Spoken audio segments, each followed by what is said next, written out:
At 185 pounds, Matty Hodgson versus Danny Moyer. The numbers presented by Fubo TV. Only a 2-inch height advantage for Moyer. However, it is a 5-inch reach advantage. He wants you guys to stay long, stay outside, make Hodgson pay to come close.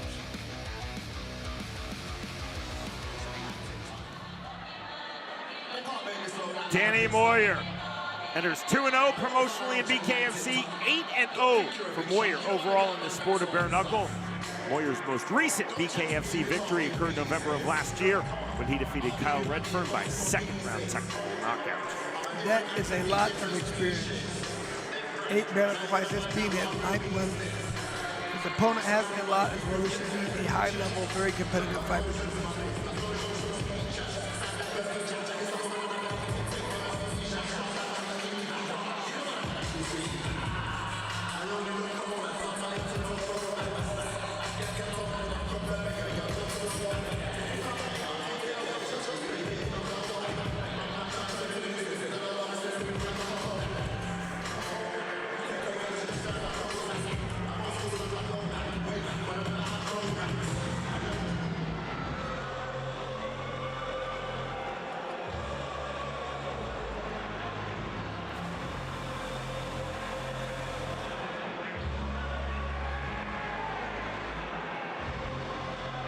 This is fight number 4 in bare knuckle fighting championship for Matty Hodgson.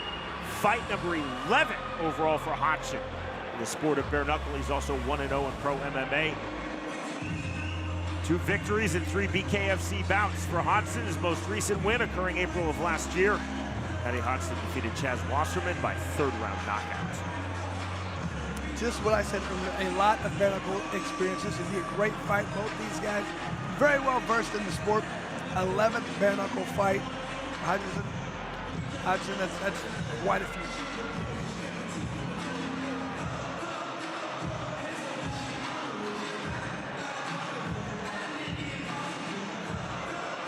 We have really seen more fights you have than Matty get, especially with these guys with 9, 10, 11 fights. The level really seems to go up.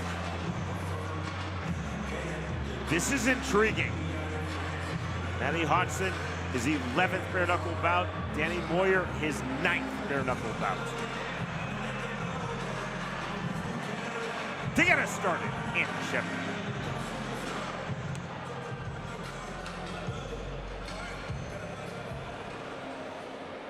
Ladies and gentlemen, the following fight is presented by Fubo TV and is scheduled for 5 2-minute rounds in the BKFC light heavyweight division. Introducing first, fighting out of the red corner.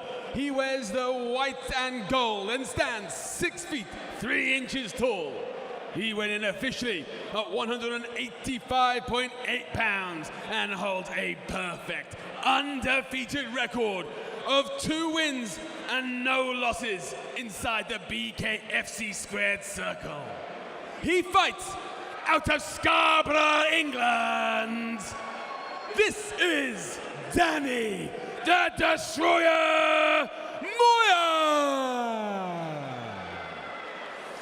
And his opponent fighting out of the blue corner. He wears the white and blue and stands 6 feet 1 inches tall. He weighed in officially at 186.2 pounds, and his BKFC record stands at 2 victories and just a single defeat. He fights out of Wakefield, England, Matt the Hammer Hodgson. Your referee in charge, Owen Doyle.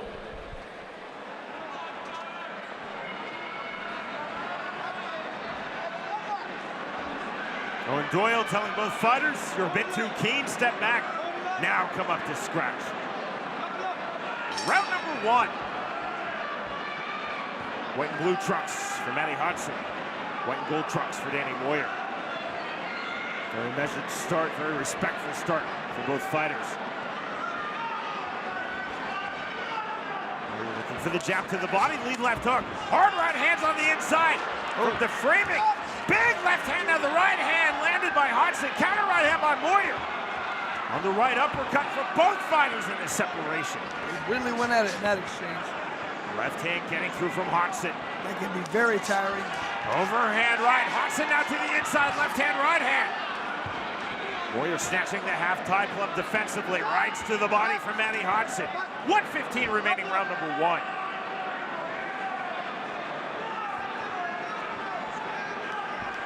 Warrior from the tall stance. Overhand left, right hand again from Hodgson.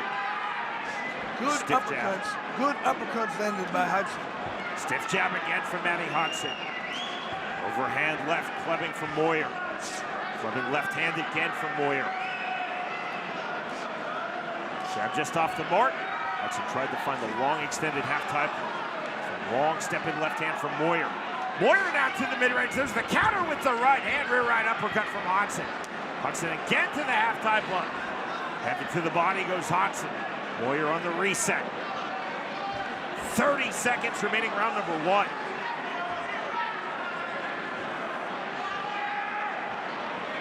Moyer long off the jab, in then out. With the right hand from Matty Hodgson. Hodgson now on his back foot. He's largely been on his front foot here in round number 1. Smear of blood across the face of Matty Hodgson. Final seconds. The very entertaining round. Wow. Huge two-punch combination. And here's the count from Owen Doyle. 6, 7. Moyer up at 7. The bell will ring as soon as we get the assessment from Owen Doyle. There's the assessment. There's the bell. That is the end of round 1. Wow. Warrior very lucky to be out of that round. If there was any time left, I think they were going to stop that. He was going to get knocked out. He looks very hurt. He has 1 minute to get his legs under him, his wits about him. Right at the end of that round, clubbing right hand right behind the ear. And look at that position. I thought there's no way it's Moyer getting up. The jab and the hard right hand to the knockdown. The way he fell, wow.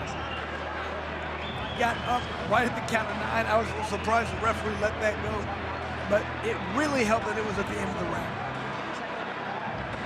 If I'm in the corner right now, if Hodgson, I'm saying you have to come after him, immediately try and put him down. Don't let him take a little bit more time. Don't let him, the more time you give him, the more their legs come back. He might still be a step slow. Round number 2. Unit starts around number 2 for Matty Hodgson. Now the big right hand. Entry right uppercut. That's ruled as a push down, a slip by Owen Doyle. On the hook jab, right uppercut. Big left hand. To the inside, to the pocket on the right hand from Hodgson. Left hand, right hand. Knockdown number 2.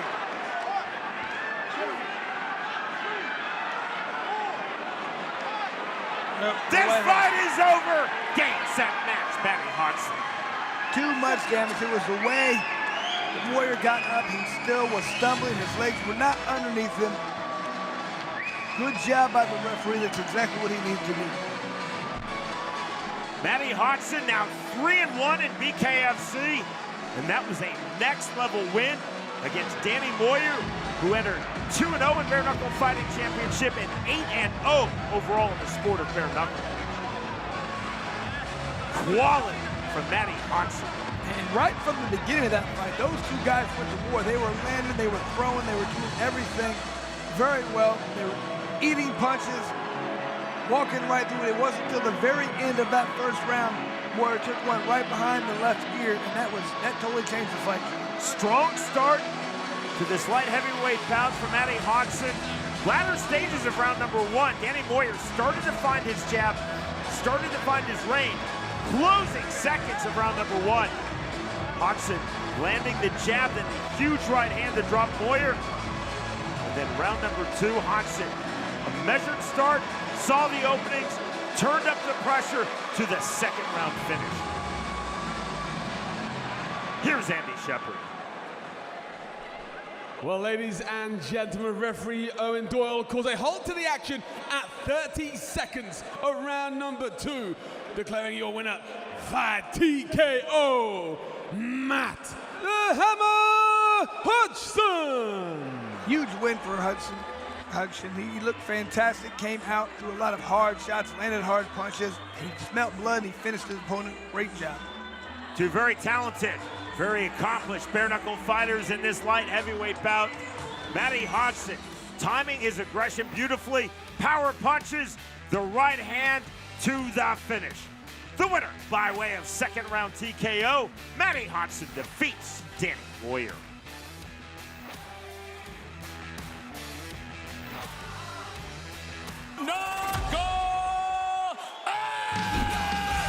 Welcome to the new BKFC app. Get monthly BKFC events for $7.99. This is the best show in combat sports. Oh, it's crazy. Enjoy our all-new library of content, including behind-the-scenes access, exclusive BKFC original series, and additional live bare-knuckle fights from around the globe. Knuckle up with the new BKFC app, only $7.99 per month. All the way live from Satellite 5 Pure Chaos today.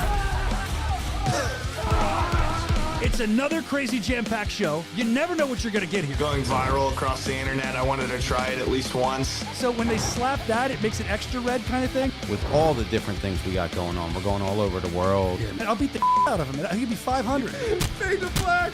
We're here to break news, and I'll break necks if I have to.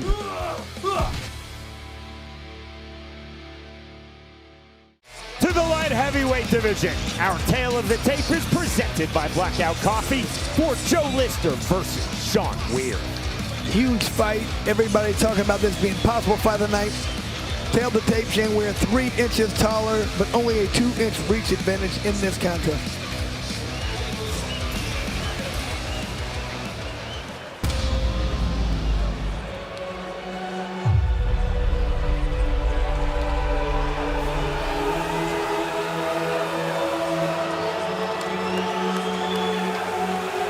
From Scotland, Sean Weir, now set for fight number 1 in BKFC. Weir has had one previous bare-knuckle bout. He's 2-0 as an Emmy in MMA. Weir told us in our fighter meeting, I feel that I have a very good ability to stay calm under pressure in fights, even when they turn into brawls. I will establish my outside game early, Weir told us, and then as this fight progresses, start to explode to the inside. He loves to get inside, utilize that clinch, lots of volume. Says he will have a dogfight if necessary. He has that ability. He can fight off his back foot. A lot of guys can't, but he feels like utilizing range and power, utilizing that jab, that's his best chance. Weir also told us double and triple jabs. He said, I do not want to waste punches. I know that I have to properly set up my power punches. I cannot throw recklessly. He feels like he's going to break his opponent with these power shots. So very interesting. Find out this guy's somewhat of like a soccer hooligan. He will fly to different places and just fight the other team's other hooligans. It's crazy. Of his opponent in this light heavyweight bout, Joe Lister, Sean Weir said, I believe that he's going to be aggressive off of scratch. I believe he will repeatedly try to push me backwards with heavy pressure and then target my body. Weir said, I have to protect against body punches and I have to keep moving. Throw lots of left hands and overhand rights. Those are his power shots. That's what he feels like is ending the night. SC6, the general, the legend, the myth. 20 years to our boss, ain't nothing changed. Still improving and still serving it. For my little brothers, you still get the Englishman, Joe Lister, enters 1-0 in BKFC. He is age 21, the youngest fighter of the 24 on this Manchester card. Lister has had 35 amateur boxing matches. In our fighter meeting, Joe Lister told us, I'm going to come forward off of angles, establish myself in the pocket. I will use head movement. I will use feints to work my way forward. Really wants to jab his way in to get to these power shots. And when he does, he gets in. He really wants to work the body and throw the overhand right. Lister also told us everything will flow off of my jab. I will use my jab as a setup, but I will also throw my jab with power from my jab as well. Hard overhand right, hard left hooks, and constant 1-2s. He understands this is a range fight. He has to get inside. And when he gets inside, he's staying inside. Not in and out, inside, staying inside, do damage, land the body. Lister said of Sean Weir, I know he is tough, I know he is game, but I think he will struggle with my punching power. Feels like his opponent's going to try and box the first round, and then he's going to start getting very aggressive. Back to the ring, Jeff Houston. Ladies and gentlemen, we are set for the next fight of the night. Scheduled for 5 2-minute rounds in the light heavyweight division. Presented to you by Blackout Coffee Company. Introducing to you first, fighting out of the red corner, tonight he wears black. He stands 6 feet 3 inches tall. His official weight, 183.6 pounds. Tonight, he makes his BKFC debut.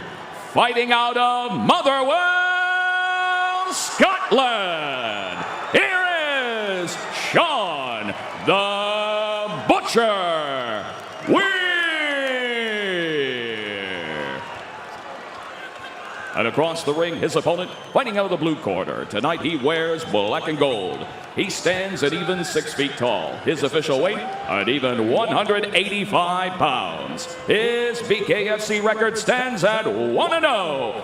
Fighting out of Doncaster, England, here is mighty Josue. And our referee in charge of the action, Andrew Glenn. Joe Lister told us, I have to intelligently and effectively continue to come forward. I cannot allow Sean Weir to be comfortable at range. England versus Scotland in the light heavyweight division. Black and gold trucks for the Englishman from Doncaster, Joe Lister. Joe Lister coming out throwing bombs early. Black and white trucks for the Scot from Motherwell, Sean Weir. Heavy, there's a real squeeze on the guillotine from Joe Lister. Right back to it from Andy. Big right hand, and down goes Sean Weir. Good counter right hand by Weir, or by Lister. Mandatory 8 now given to Weir by referee Andrew Glenn. Almost an ironic smile on the face of Weir, taking the full power of Joe Lister on the overhand right. Now big right hand from the half-pipe up for Sean Weir. On the duck under again for Weir. Driving forward pressure, chest to chest goes Sean Weir off the canvas. Trying to rapidly switch the momentum of this fight in his favor. That was a right hand, and there's an illegal punch on the ground, and I believe time will be called, and it is by referee Andrew Glenn. See if they count that as a knockdown and then a hit on the ground, not sure. He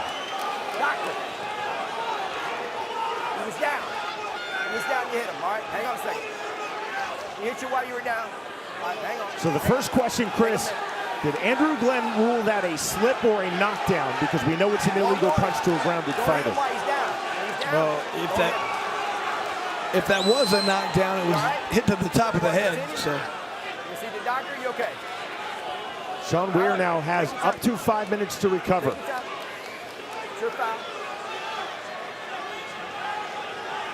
And Weir did a good job right before that coming from the knockdown. He pushed his opponent into the ropes, held him there for a while, got his legs back underneath him.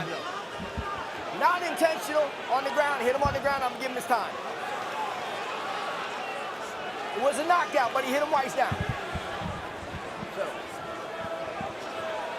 Off camera, off mic, referee Andrew Glenn, ringside to our commentary position. Chris just confirmed to me he ruled that a knockdown, and then an unintentional illegal punch by Joe Lister as Weir was grounded from the knockdown. Well, luckily, too, that punch didn't really land clean. It landed like to the armpit or just a different area. It didn't really do much damage. So officially, that is 2 knockdowns recorded here in round number 1 by Joe Lister.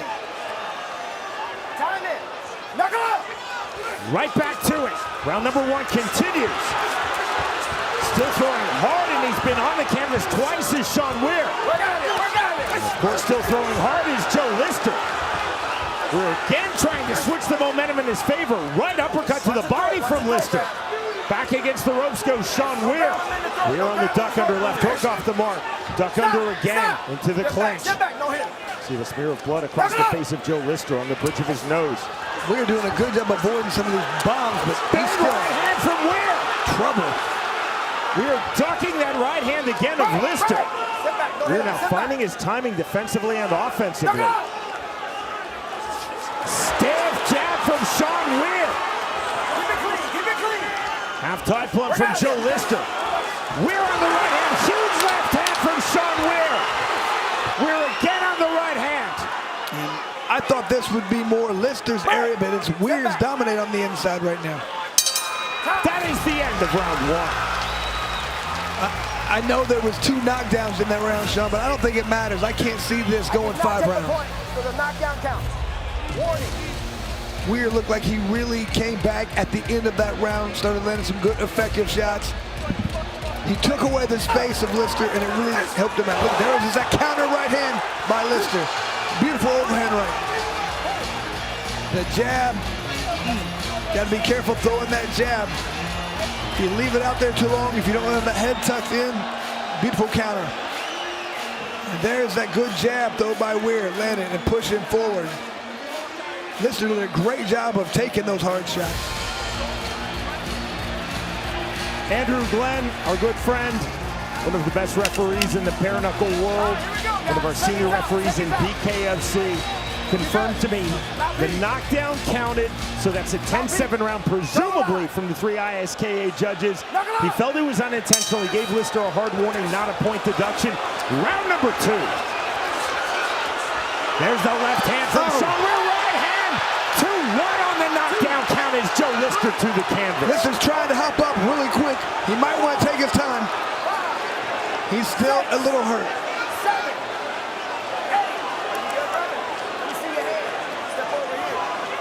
Full assessment from Andrew Glenn. Straight right hand from Weir. Weir, another right hand. Weir's going for the knockout at this point. He wants to end the night. Weir on the underhook, another right hand.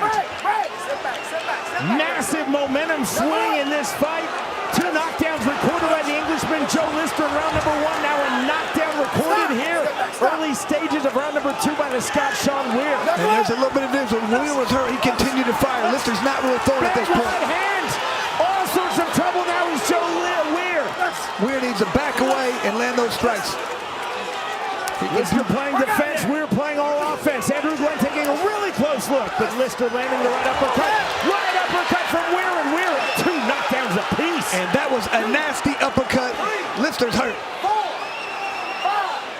I don't know if he can get up, Sean. And when you're trying to use the ropes, that's a big problem. The count of 9, up at 9 is Joe Lister. It does not matter. Andrew Glenn stops this fight, and one of the biggest come-from-behind wins in BKFC goes to Sean Weir. Off the canvas twice in the first round to win in the second. Gotta love that.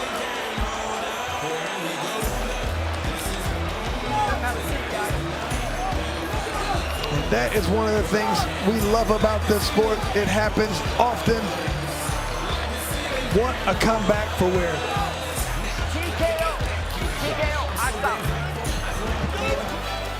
We go to Jeff Houston. Ladies and gentlemen, our referee in charge of the action, Andrew Glenn, steps in calling a stop to the fight at 1 minute 25 seconds, round number 2. For your winner by TKO, Sean the Butcher Weir.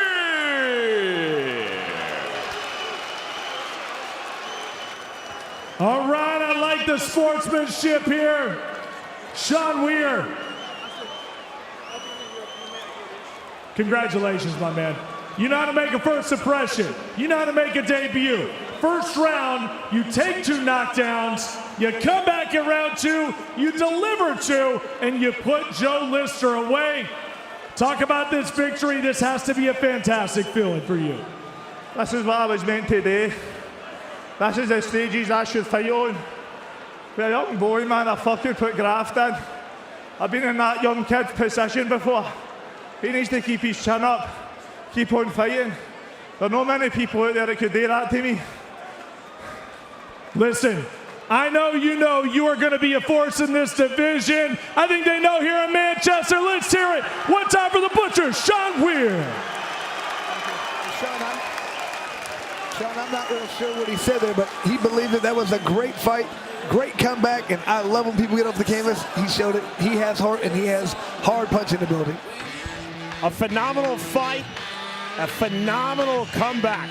Dominant round number 1 for Joe Lister, twice dropping Sean Weir. And then Sean Weir showing his dominance, switching the momentum in round number 2, 2 knockdowns to the finish. Victorious by way of second round TKO. Sean Weir defeats Joe Lister.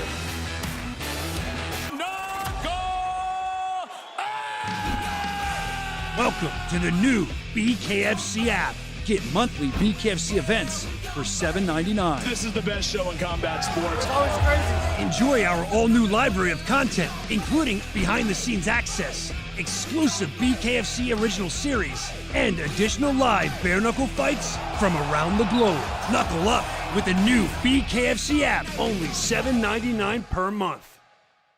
All the way live from Satellite 5 Pure Chaos today. It's another crazy jam-packed show. You never know what you're going to get here. Going viral across the internet, I wanted to try it at least once. So when they slap that, it makes it extra red kind of thing? With all the different things we got going on, we're going all over the world. And I'll beat the out of him. He'll be 500. Fade to black. We're here to break news, and I'll break necks if I have to.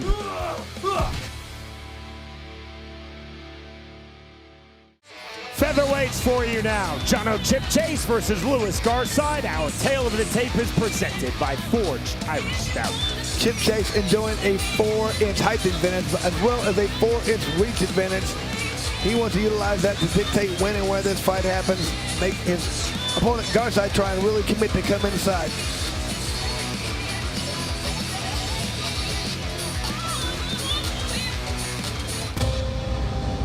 Sweet dreams of rhythm and dancing, sweet dreams of passion through the night, sweet dreams are taking over, sweet dreams of dancing through the night. From Sunderland, England, Garside. He's 1-0 in BKFC, 1-0 in his pro MMA career. Garside told us in our fighter meeting, I'm going to utilize calculated pressure. He said, my jab is, quote, essential, and I will throw a wide variety of jabs in this fight. Definitely wants to download information early, be very smart. Feels like he's better than his opponent at range. Definitely wants to make sure he's deciding when and where this fight happens. Garside also said, I'm going to utilize excellent head movement. I'll throw big overhand rights. I have to keep landing clean power punches. I cannot be wasteful with my power punches. Focus on defense. Make him miss, make him pay. Every time the opponent throws, doesn't land, he's countering with hard power shots. Of his opponents in his bout of 145 pounds, Chipchase, Garside said, I think he's going to be very aggressive off of scratch. I believe he wants an inside fight. I think he's going to try to clinch.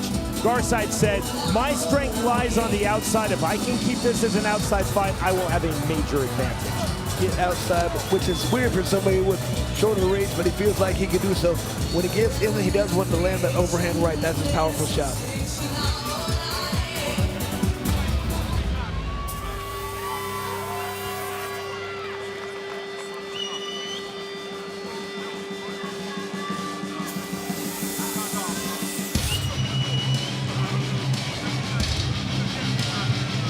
From here in Manchester, England, Chipchase enters 3-1 in BKFC. He has had 43 professional Muay Thai bouts. Chipchase told us in our fighter meeting, I feel I apply pressure very well, and I believe that I have legitimate knockout power in both hands. With that power in both hands, I will throw heavy overhand rights and heavy left hooks. He really wants to make sure he's getting off first in these exchanges, throwing combinations and getting right back. Chipchase said, I want to work to the inside, be very heavy, very physical in the clinch, and I always want to be first on striking exchanges on the inside. He studied his opponent. He knows when his opponent does commit, when he does throw, he wants to make sure he's avoiding those and then using lots of hard counters. Chipchase said, I believe my opponent, Lewis Garside, is a very patient fighter. I think that he's going to try to land big singular punches. I believe he's going to try to establish his rhythm. I have to keep this fight in my rhythm. Well, he wants to land a big punch early. He feels like that's going to change his opponent's attitude, change the way his opponent fights, get a big punch, and make him shake him up right from the beginning.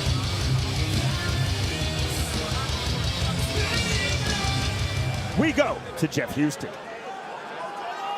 Ladies and gentlemen, we are set for the next fight of the night, scheduled for 5 2-minute rounds in the featherweight division. Presented to you by Forged Irish Stout. Not here to take part, here to take over.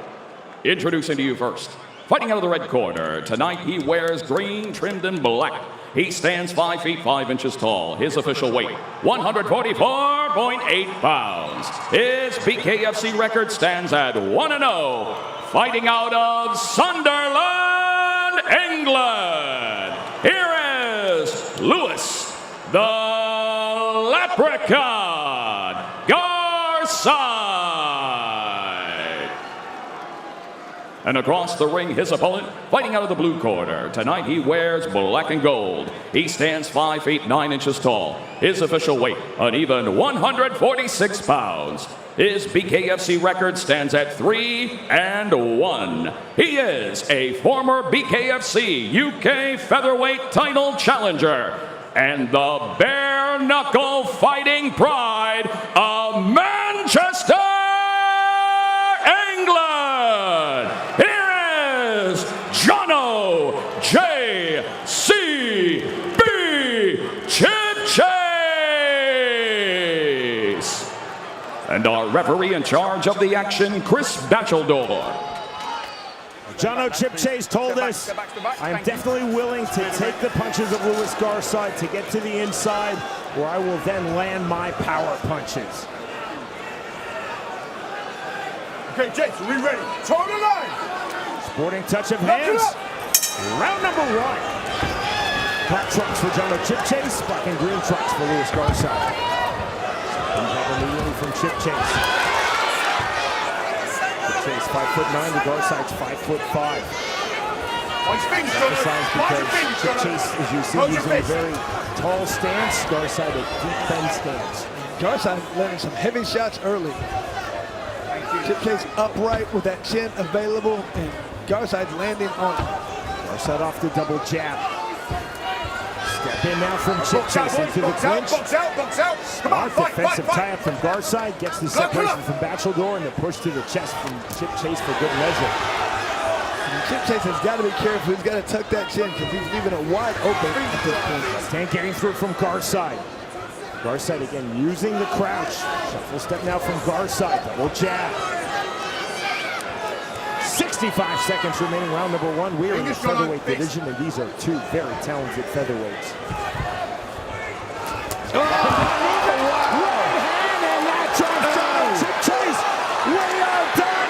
Just like that, victory for Lewis Garside. And the way Garside had his legs really spread apart far, he was really able to generate power. He exploded in. He kept landing these hard shots. Chipchase had his chin up, ready to be hit, and Garside, but he took advantage. Wow, that was fast. I thought that had potential to be one of the best fights of the night. That was much quicker than I anticipated, son. And here's that wide stance. A quick little left hand, straight right. Lead left. 2 punches right on the button. That's all she wrote.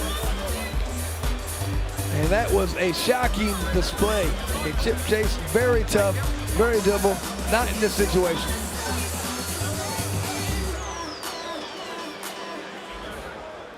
Ladies and gentlemen, our referee in charge, Chris Batcheldor, calls a stop to this fight at 1 minute 10 seconds, round number 1. For your winner by K.O. Lewis, the Leprechaun, Garside.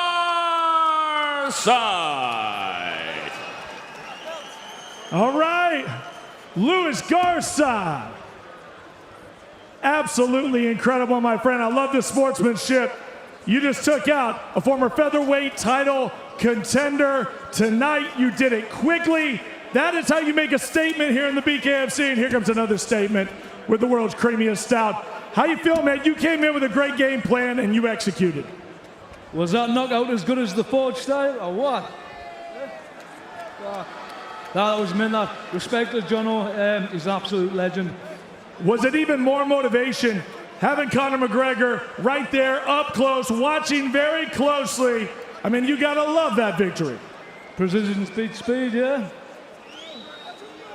There we go, cheers, man. So what is it? Beating a guy like Chipchase, a guy that fought Gary Fox. How quickly can you get to that featherweight championship? Sign the dotted line, let's go. Anybody. I've seen a lot as well overseas who beat our champion, been snatching people's dreams or something. So I wouldn't mind a rumble with that cunt as well. Talking about the dream killer, I love it. Guys, let's make some noise here. Lewis Garside. Unbelievable performance.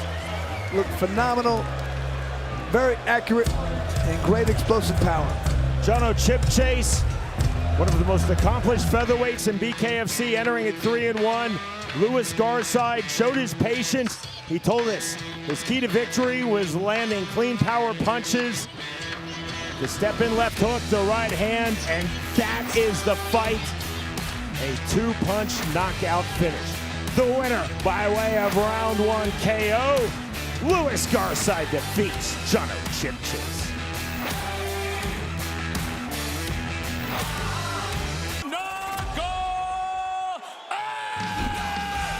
Welcome to the new BKFC app. Get monthly BKFC events for $7.99. This is the best show in combat sports. Oh, it's crazy. Enjoy our all-new library of content, including behind-the-scenes access, exclusive BKFC original series, and additional live bare-knuckle fights from around the globe.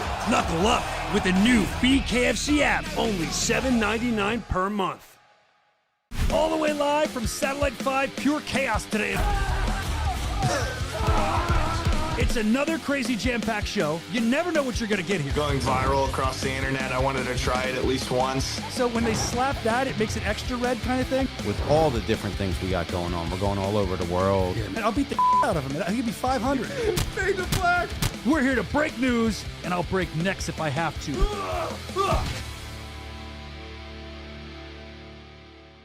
The former titleist Arnold A.J. Adams versus Mick Terrill. You can see here, Sean, both guys 6'3", but there is a significant 4.5 reach advantage for Adams. And he's gonna want to utilize that. Mick Terrill wants to get right in the pocket, right in his range, throw punches, right in the mid-range. Adams can fight outside, inside. He does not want to stay in Mick Terrill's range.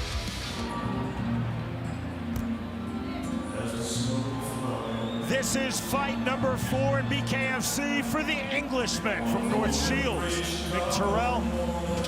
Overall in the sport of bare knuckle fighting, Terrill 8-1, that lone loss occurring versus Arnold A.J. Adams in BKFC, July of 2021 by third round knockout. In our fighter meeting, Terrill said, I really want to avenge that defeat. Obviously, I want to win this title, but even more so, I want to avenge my lone defeat as a bare knuckle fighter. Terrill has also had 37 combined pro Muay Thai kickboxing bouts. He told us in our fighter meeting his main focus in training was cardio. He said, I'm going to continually push the pace in this title fight. Well, he questions his opponent's cardio, so he wants to push the pace the entire time to wear him out. Feels like when he wears the opponent down, he will give up, he will quit. He just has to land a couple hard shots once he gets him in the right position, and that's how he wins the fight. Mick Terrill said, Arnold A.J. Adams is really technical. I cannot allow him time and space to be technical. He wants to make sure he doesn't give his opponent time to think. Pressure the entire time, but not getting inside pressure right at the end of a punch. When we talked about range, mid-range, he has to stay there, push his opponent around from that position, make him pay the entire time.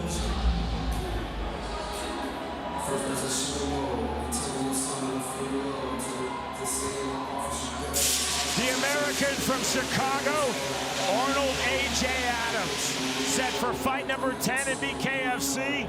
He's also a veteran of 17 pro MMA bouts. In our fighter meeting, A.J. Adams said, absolutely, my main focus in training for this vacant BKFC heavyweight title fight is cardio. So often, Chris, fighters say I'm in the best shape of my life. A.J. Adams said that, and he looks to be in the best shape of his life. Adams said, with this increased fitness, it gives me mental peace, and he used that phrase, mental peace. He said, I am so much more relaxed. I know I won't fade. I know that I can dominate. Adams said, I want to be light on my feet, and I always want to be smart. Well, he said what we talked about earlier. He wants to be all the way in, all the way out, not in the mid-range. He feels like he cannot let his opponent get comfortable. That's when he does his best work. All the way in, all the way out. He knows his opponent doesn't like the clinch. That gives him a huge advantage.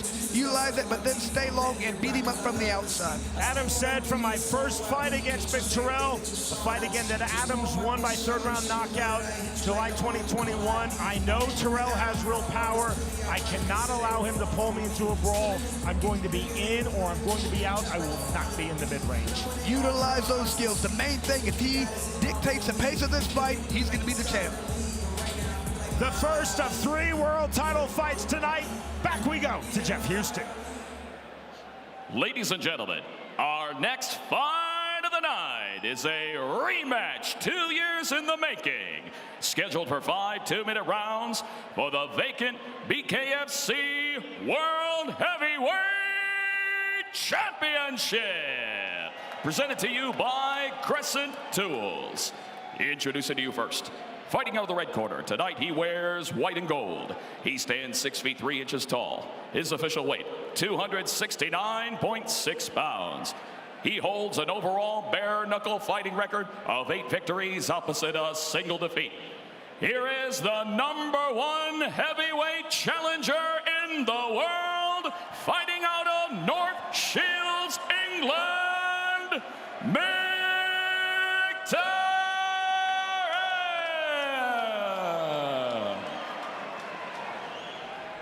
And across the ring, his opponent, fighting out of the blue corner. Tonight, he wears red and black. He stands 6 feet 3 inches tall. His official weight, 268.9 pounds. His impressive BKFC record stands at 7 victories opposite 2 defeats. He is the 2-time BKFC World Heavyweight Champion, fighting out of Chicago, Illinois, A.J.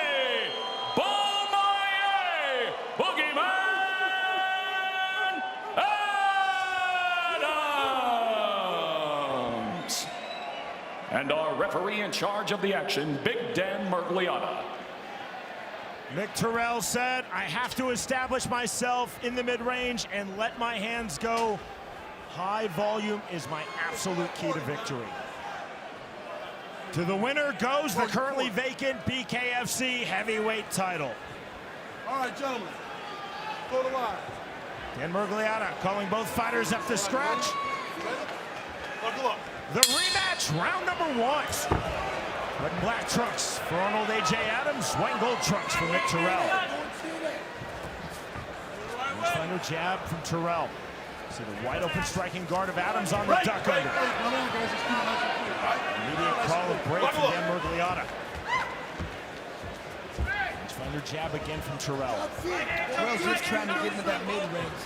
Wants to get to the point where he can just throw that to him right on the button. Staying on the outside, eludes both of those right hands of Terrell. That's just that good athleticism and head movement right there from Adams. Comes again on the duck under. Terrell can't land that downward 2. 1:15 remaining, round number 1. Terrell's gonna have to start setting up that fake knee overhand right and throwing that left uppercut. Three on the rear right hand, counter right hand from Adams. These are 2 powerful fighters, but make no mistake, these are 2 really intelligent fighters. You can just see the skill set right here, both these guys. Left hand getting through from Terrell. Adams now resetting in the center circle. It's a bit higher and tighter for Arnold A.J. Adams. Terrell on the hook. More pressure again, the push off. And you can see right now, Terrell's really starting to adjust and throw that uppercut more often. Terrell saying to Murgliata. Adams keeps dipping his head. Murgliata said, I know, but don't hold him. Stiff jab from Adams. 25 seconds remaining, round number 1. Back to the jab goes AJ Adams. Terrell on the feint, looking for the entry. Pulled back the right hand, took that jab. Starting to let go with the jab. Latter stages, round number 1. On the double jab goes AJ Adams. It's that speed right now of Adams. Those jabs are getting through. Terrell rear right uppercut, counter left hand. And he clinched downward right hand into the clinch once more. There is the bell. Weir through the opening round. Round number 2. Stepping right hand from Adams. Comes on the 1-2. Terrell leaping in with the left hand. The fighters ever so slightly turning up the temperature here to start the second round. Leaping in again comes Mick Terrill. Rear right uppercut.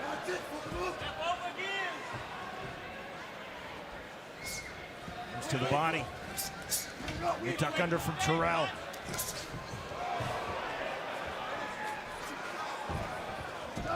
Long jab again from Terrell. Those feints and those movements are very difficult for Terrell to deal with right now. Adams is just a difficult guy to fight. Comes to the inside.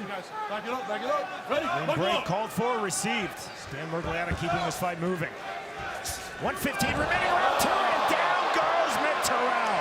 That was a push, Ruled as a slip by Dan Murgliata immediately. No complaint from AJ Adams. Right hand not there. You see the framing of Adams.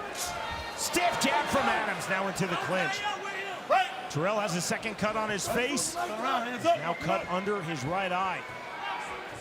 Adams coming forward off the long jab. Didn't land, but it backed off Terrell. Right hand from Terrell, snatching the half-tie plum. Big to the body goes AJ Adams. Uppercuts to the body now from Terrell. Good refereeing from Murgliata in this active clinch. Over the head from Terrell, gets the separation. Comes on the jab, rear right uppercut, just misses from Terrell. Left hand from Adams, driving pressure from Terrell. Putting Adams against the ropes. 20 seconds remaining, round 2. Comes on the jab, short right hand from Mick Terrill. Adams seemed to slow down here for a second. Come on, guys, come on. Box it out, box it out. Ready? Dan Murgliata telling the two fighters, work out in the clinch. Big left hand from Adams, then the turn. He just looks like he's all of a sudden lost a step. He's got to be careful. Next stop, round 3. Something happened that last 30 seconds. I don't know if he got hit with a punch or exactly what happened, but Adams slowed down significantly. And he cannot sit there and trade punches with Mick Terrill. Sound.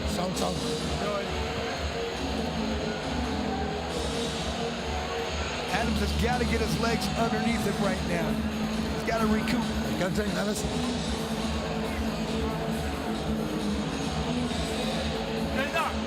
When you catch him, down, man. You working now. Keep working. Deep breaths. Give me a deep breath. You ain't got nothing to do. Throw the jab.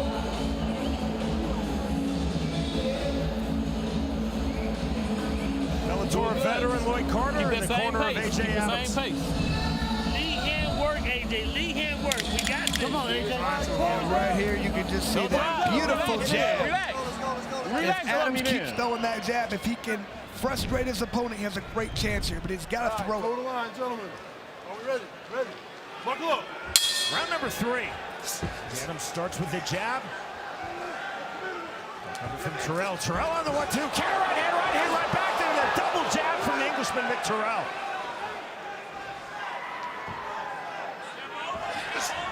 He's just missing with that right hand. Under again from AJ Adams into the clinch. You hear Murgliata calling for a box it out, work out of the clinch, instead the break. Big jab from Adams. That's his best punch right now. He can throw that jab at will. Got to put it out there, though. You just got to keep putting that out there. Right uppercut. Terrell continues to throw, just missed that. Continuing to land the jabs, landing the 1, AJ Adams. 2 just off the mark for Terrell. 5 remaining, round 3. There's that rear right uppercut again from Terrell, then the downward right hand. Come on, box it out. Right? No strikes, no strikes, no strikes, guys. You tell Mick Terrill's not real interested in throwing in the clinch. Likes to be in his area, in his mid-range. Stiff jab again. Right. Just heard Mergliata say to Adams, keep your head up. Well, just missed with the right hand. Terrell continues to load up that rear right uppercut. Right hook on the separation. Adams just looks exhausted all of a sudden again. At that last part of these rounds, he just looking tired. Final seconds, round number 3. Adams coming forward off the jab. Backward step, now the forward right hand from Mick Terrill. Rear right uppercut, there's the jab from Terrell. Terrell in the big right hand. And heavy on the neck. It's the break call from Mergliata. There is the bell. We are through 3 rounds. Adams just looks exhausted at the end of that round. Johnny talked about what great cardio shape he was in, how good, the best of his life, but he just looks exhausted right now. Right now is nothing else. This is a bout of, if they can stop this cut, Mick Terrill was bleeding a little bit worse at the end of that round. They really got to do their best to stop this cut.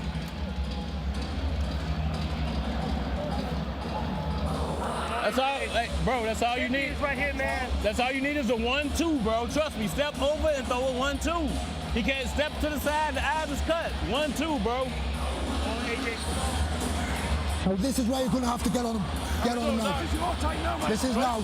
Right here is fucked. Ladies and gentlemen, 4th round. Let's go off the stool. Let's go. All right, man. 4th round. There's that jab again. Adams has a beautiful jab. Terrell coming back. Doing damage when he lands shots. In our final meeting, Mick Terrill said, as much respect as I have for A.J. Adams, I feel that he will fade if this goes past 2 rounds. We're to the 4th round, including the prelims, our first round number 4 of the evening. Former champion, A.J. Adams down on the shot from Mick Terrill. And once again, Sean, I feel like this is at a pure exhaustion right now. 7, 8. A.J. Adams. Put your hands up. You okay? Telling Mergliata he wants to continue. We'll see how hard Terrell now goes for the finish. Throwing the big left hand. There's the answer. Knockdown number 2. And this, you can't see him getting up. He's just exhausted right now. I'm not sure what's happened to him. He's just gassed out there. The count of 10. We have a new BKFC heavyweight world champion. What a job right there. Terrell just continued to keep the pace right there, do exactly what he had to do, wait for the right time. He was exactly right, predicted if it went past 2 rounds, that's when he was going to turn it up. That's what happened right there. You can just see Adams fading at the end of each round. All it took was that one big shot there, and Adams was done.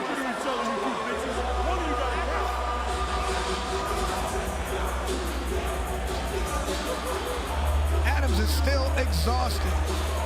I'm not sure exactly what happened there, how he got so tired. He's went 5 rounds many times. So for some reason, maybe it was the pressure that Terrell, but that was a huge right hand. That's what ended the night round. Mick Terrill is an absolute animal when he gets in his range. When he lands those punches, he's hard to beat, Sean. A.J. Adams won the inaugural BKFC heavyweight title October 2018. He defeated Sam Shoemaker by split decision. He regained the title November 2021. He defeated then champion Joey Beltran by unanimous decision.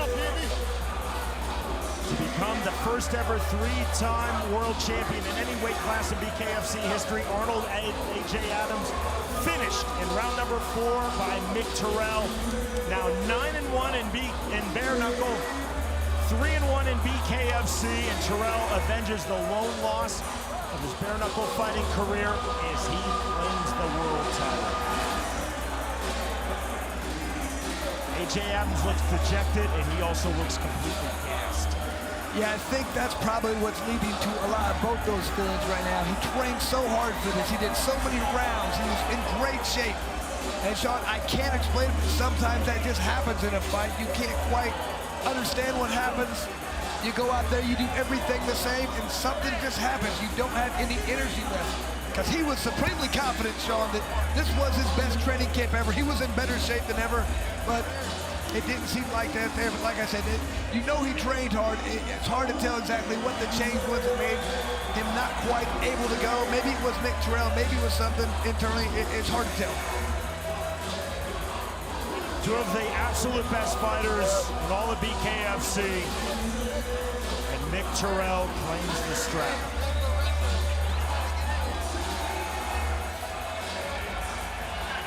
Certainly not without adversity. A.J. Adams was landing his jab effectively. Great sportsmanship, great class from both men. Terrell finds a way through to the title. Here's Jeff Houston. Ladies and gentlemen, our referee in charge, Big Dan Mergliata, reaches the count of 10 at 47 seconds into round number 4. For your winner by KO and new BKFC World Heavyweight Champion, Mick Terrill.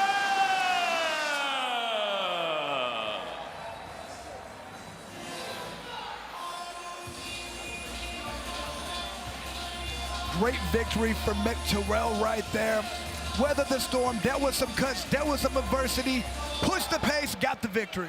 Mick Terrill was ultra confident that he had the superior conditioning, that Arnold A.J. Adams would fade.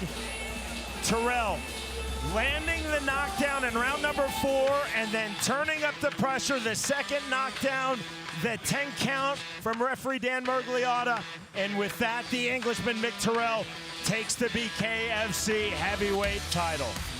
The winner by way of 4th round knockout, Mick Terrill defeats Arnold A.J. Adams.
Newcastle is set to erupt at Utility Arena. Fighters primed for savagery and a roaring crowd ready for BKFC Fight Night Newcastle. A new force enters the heavyweight division. Gzim Selmani, the man they call the Albanian Psycho. A destroyer who's ready to go from authors of pain to knuckles of pain. His opponent, Curtin, aims to knock him out and steal the spotlight. The co-main event is a collision of rising forces. Matty the Hammer Hodgson versus the undefeated Sean the Butcher Weir. Power, pride, and momentum are all on the line. Then, in the main event, the vacant UK Heavyweight Championship hangs in the balance as former world champion Mick Terrill battles Ghost McFarlane. Terrell wants another title and a road back to world championship glory. For McFarlane, this is the opportunity of a lifetime, the kind of victory that changes everything. Who will stand tall in the UK? Live from Utility Arena, this is BKFC Fight Night Newcastle. And it starts right now.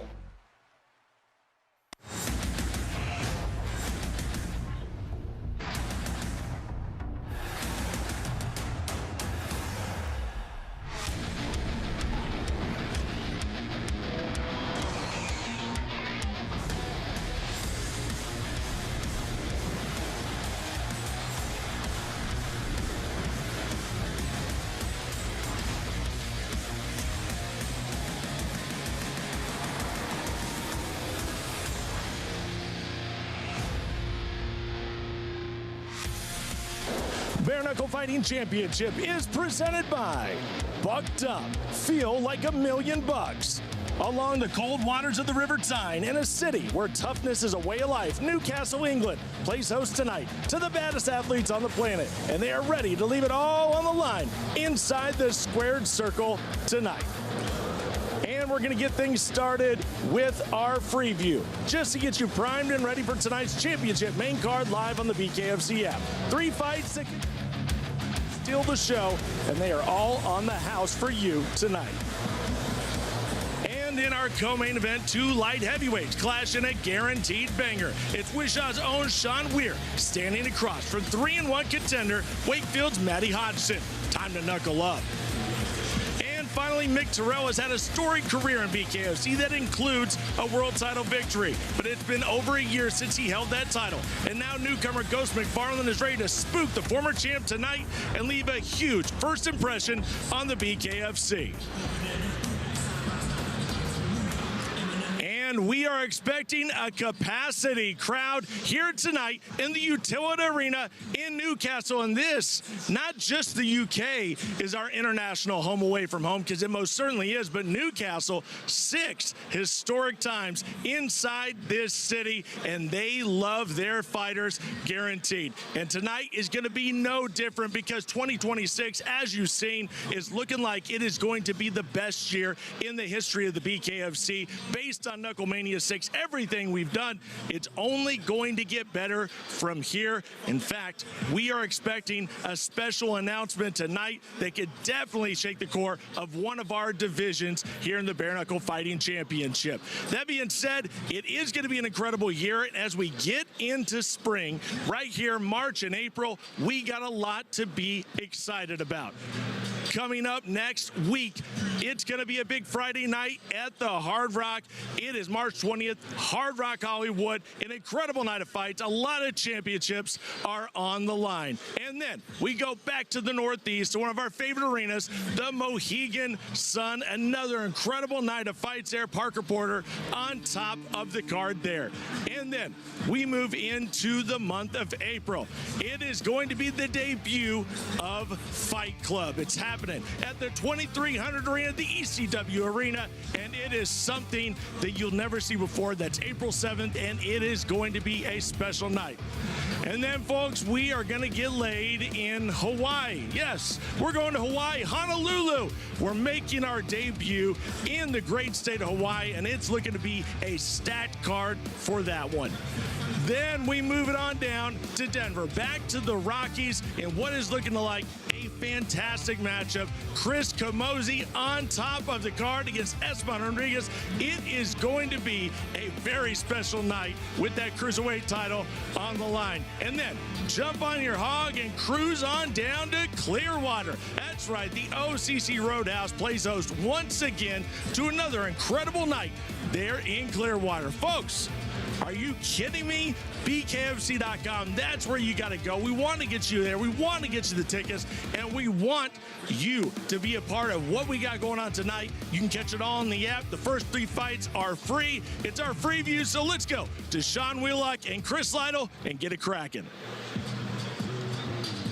Thanks very much, Cyrus. Chris, 2 very powerful strikers in our main event. The winner becomes the first ever BKFC UK heavyweight titleist. From England, Mick Terrill versus from Scotland, Gzim McFarlane. Powerful is right, but they're very big as well. Mick Terrill usually the bigger fighter every time he's out there. Not this time. McFarlane, huge. He's 6'4", 273 pounds. A lot of boxing experience. One bare knuckle fight. He transitioned very well, very fast hands. He wants to come in and dominate this heavyweight division. However, not yet. He's dealing with Mick Terrill. Mick has been one of our greatest heavyweights, former champ, and why? This guy has power in his hand, especially that right hand. Every time he lands a right hand, he does damage. You can see against Shoemaker, landing the right hand, putting him down. Again, every time he can land that right hand, little uppercut inside. I mean, that's all it takes. Look at the power he possesses. And Banks is an extremely tough guy to hurt and to knock down. And every time he landed the big right hand, a lot of damage was done. Had him all over the place. Legs not there. This is what Mick Terrill does. He waits for the right time. Former champ, AJ Adams, that right hand crushing Lorenzo Hunt. Uppercut with that right. Anytime he can get in position, land that right hand, he's doing damage. He says that's what he's going to do tonight. Double jab, right hand, get in, land those powerful shots, hurt his opponent, put him down, introduce him to bare knuckle the proper way. Tonight's fight odds are presented by BetBKFC.com. Man, there's so much money to be made if you're really paying attention. There's a couple fights I love. I really love Lewis Garside at -139. And if you want to go with an underdog, if you're feeling lucky, you want to go with Sean Weir. This guy's looked phenomenal for us. Gets up off the canvas to win. I love those 2 fights. Alp Nicotine Pouches presents the unified rules of bare knuckle fighting, administered this evening by the ISKA. Punching in the active clinch is allowed. All kicks, knees, and elbows are illegal, as are all takedowns and submissions. Here in Newcastle, England, with a bout in the lightweight division. The numbers presented by Bucked Up Energy Drink for Stu Martin versus Jordan Bernett. Okay, Sean, main difference, 5'9" to 6'2", big height advantage for Bernett, as well as 4-inch reach advantage. He wants to utilize that to make Martin pay for trying to get inside.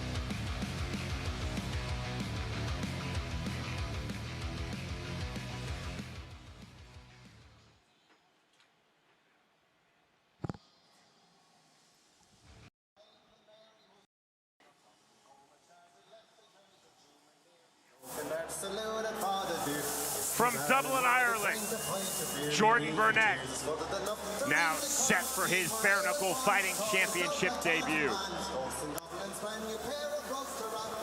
Bernett has a huge following on social media. In addition to now with this bout becoming a BKFC fighter, he is also a fight promoter and a ring announcer in his native Republic of Ireland. Doing it all, Sean. You have to like that. And a lot of people don't quite understand the big difference here. They say they're all from Great Britain. Now, that is true, however. Don't say that to these guys.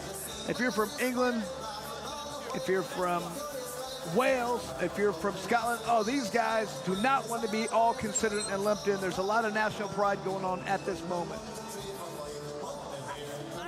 Indeed, on this card, fighters from England, Wales, Scotland, as well as the Republic of Ireland.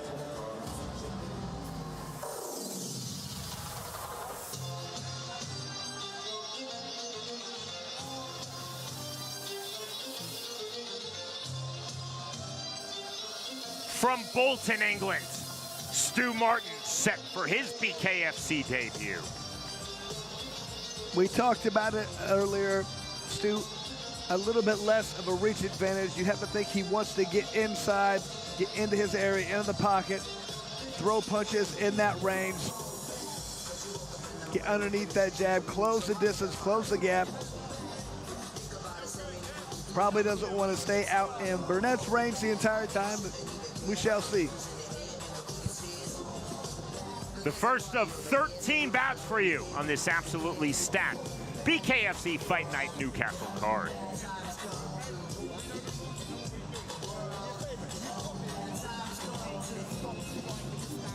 To get us started, we send it into the ring with Cyrus Fees. Good evening, Newcastle! Ladies and gentlemen, welcome to the Utility Arena. And for the 6th time, we are back in Newcastle with the baddest athletes on the planet, live around the world on the BKFC app. This is Fight Night Newcastle!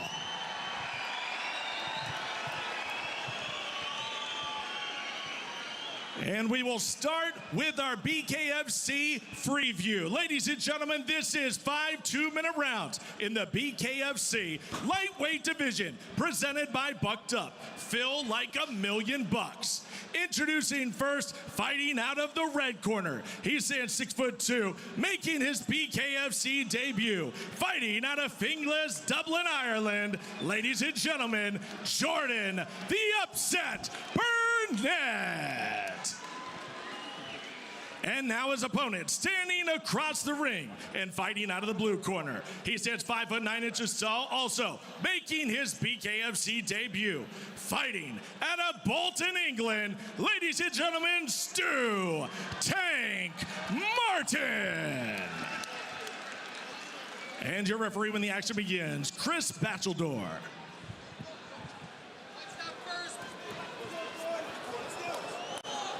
Firefighter and referee Chris Batcheldor, calling both fighters up to scratch. BKFC debut for both the Englishmen, Stu Martin, the Irishman Jordan Bernett. Round number 1. White trunks for Bernett, black trunks for Martin.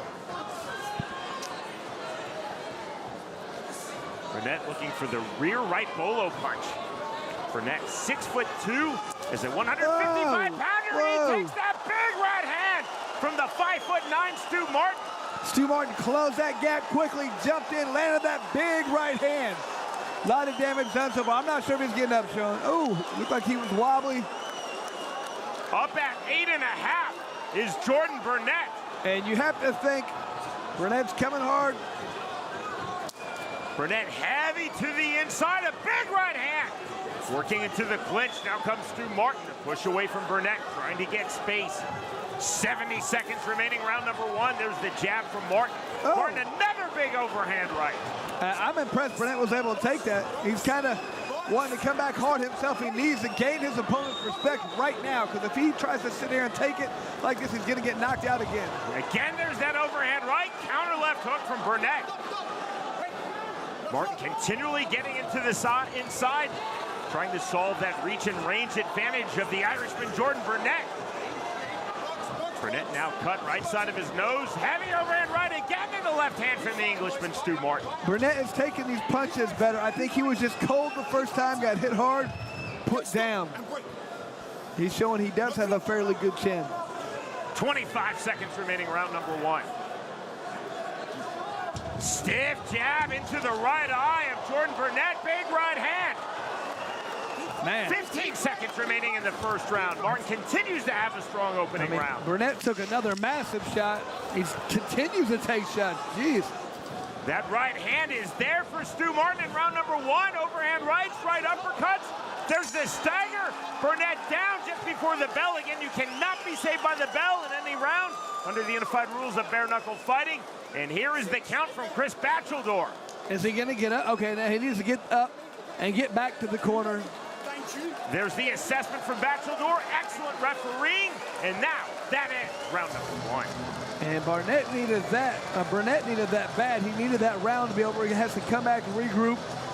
It was that initial right hand, boom, right on the button, as you can see. Put him down. I didn't know if he was going to get up. You could tell it really rung his bell. It took him a minute. He stepped in beautifully, did Martin, with that overhand right. That's always the kryptonite if you're the taller guy. That overhand right is the best punch to throw. It gets in, it lands on the chin often. Exactly what happened. Afterwards, Martin did another good job of landing hard rights. Bernett took those very well until the very end. You saw our crafted replay, presented by Forged Irish Stout. And let's see what both fighters are able to adjust in this fight. If Bernett's going to be able to figure out the range, move a little bit more, make his opponent pay for coming in, or if Martin's going to keep coming in throwing, oh, it's over. This fight is over, and victory in his bare knuckle fighting championship debut for Stu Martin. The fight ends between rounds 1 and 2. I'm wondering what was the cause of the stoppage. Did Bernett say, you know what? Nah, this isn't for me. Or, I don't know. We will find out from Cyrus Fees officially. It's one of 3 things: a fighter retirement from Bernett, corner stoppage in the Bernett right corner, or a physician stoppage. That's semantics. What is not is that the victory belongs to Stu Martin. Martin, 5'9" against the 6'2" Jordan Bernett. Knew that he had to come to the inside. Martin brilliant, entering the overhand right that dropped Bernett. Martin continuing throughout round number 1 to land the overhand right, land the right uppercuts, get to the inside, the knockdown literally in the last second of round number 1, and the stoppage before we get to round 2 on the stool. Here's Cyrus Fees.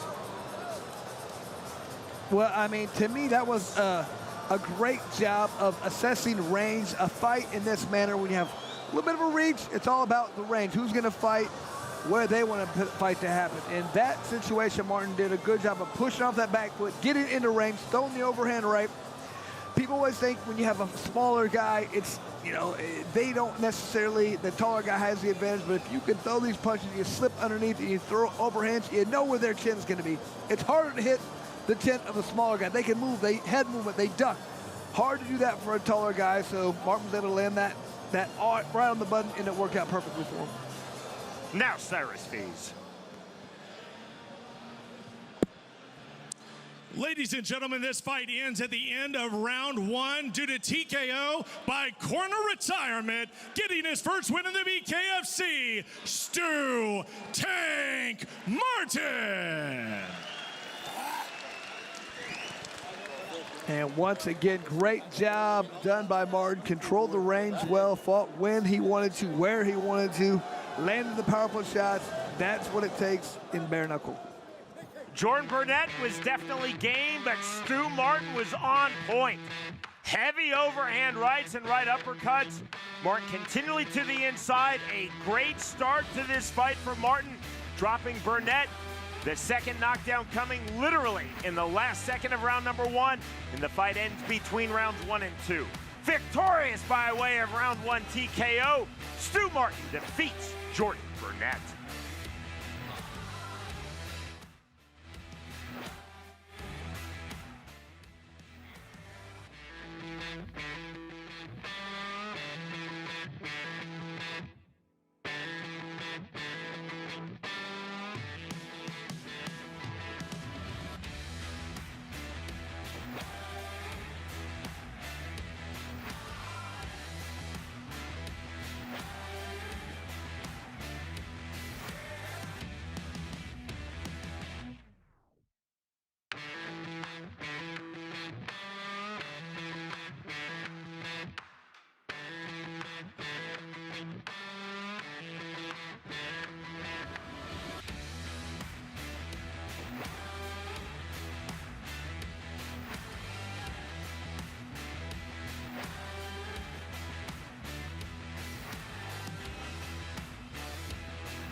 Featherweights for you now. The numbers presented by Fubo TV for Jeff Saunders versus Bartek Conab.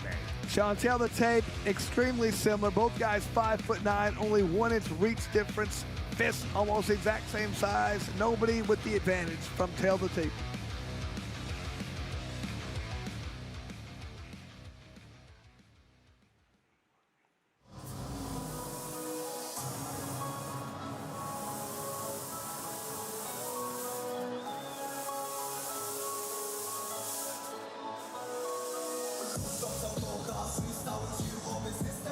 Bartek Conab. The pole now based here in England, set for fight number 5 in BKFC, his 7th overall across all promotions in the sport of bare knuckle. Conab has 2 victories in bare knuckle fighting championship, the most recent of which occurred April 2024. Conab defeated Bakhtior Kadrultov by first round TKO. And experience is everything in this sport. This being his 5th just for the promotion for BKFC, to give him a good feeling of confidence, understanding this is different for his opponent. He better jump all over him right away, not let him get any ring experience. That's what I would advise.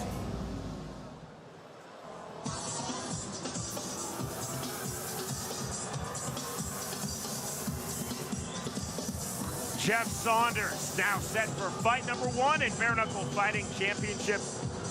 Saunders 17-1 in his outstanding professional boxing career.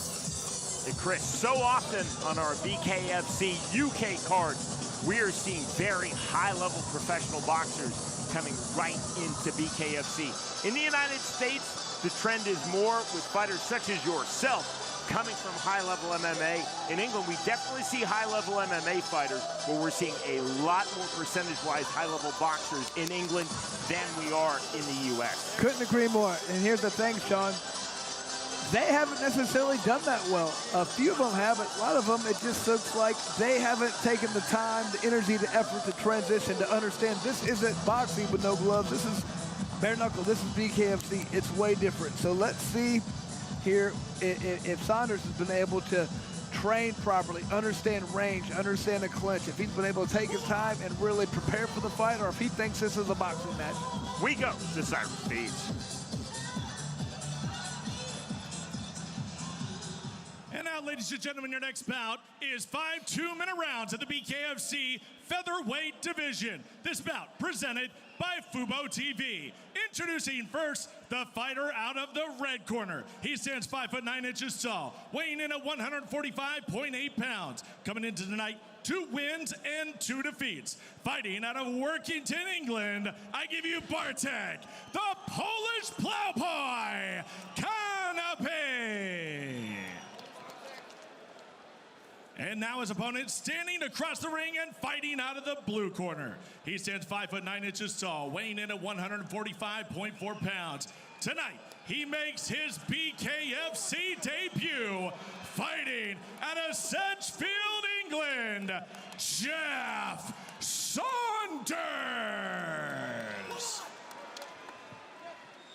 Your referee when the action begins, Alan Jackson.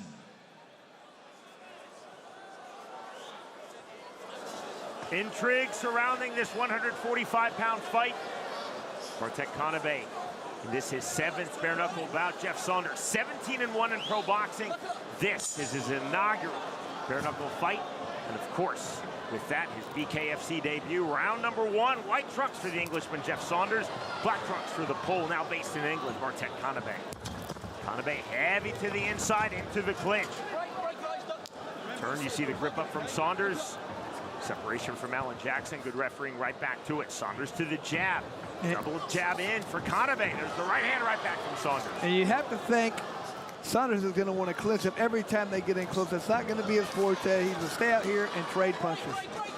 Then to the inside comes Conab. Inactive on the clinches, ruled by Alan Jackson. Back to the mid-range for Jeff Saunders.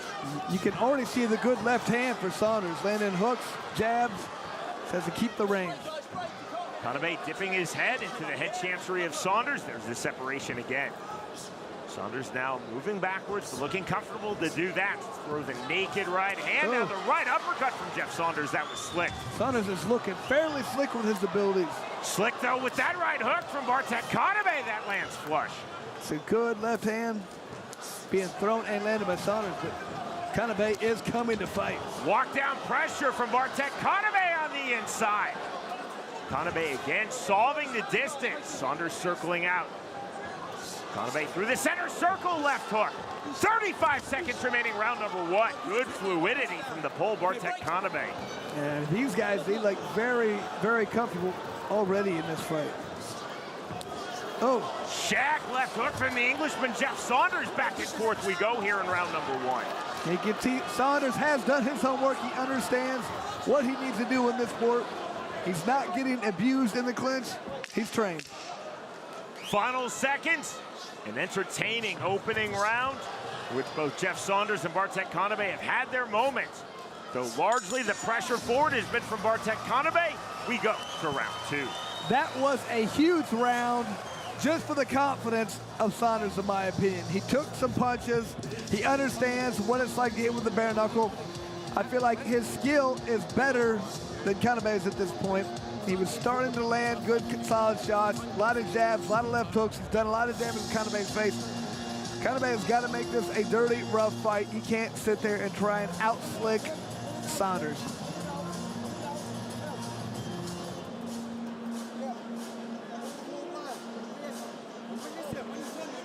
Conab needs to try and get into his opponent's face, make this a dirty, rugged, rough fight. Man, look at that eye. Conab already swollen up nicely. And those were the nice jabs that were being landed by Saunders. Saunders' eyes were really starting to see these punches coming, understanding the difference with gloves and no gloves.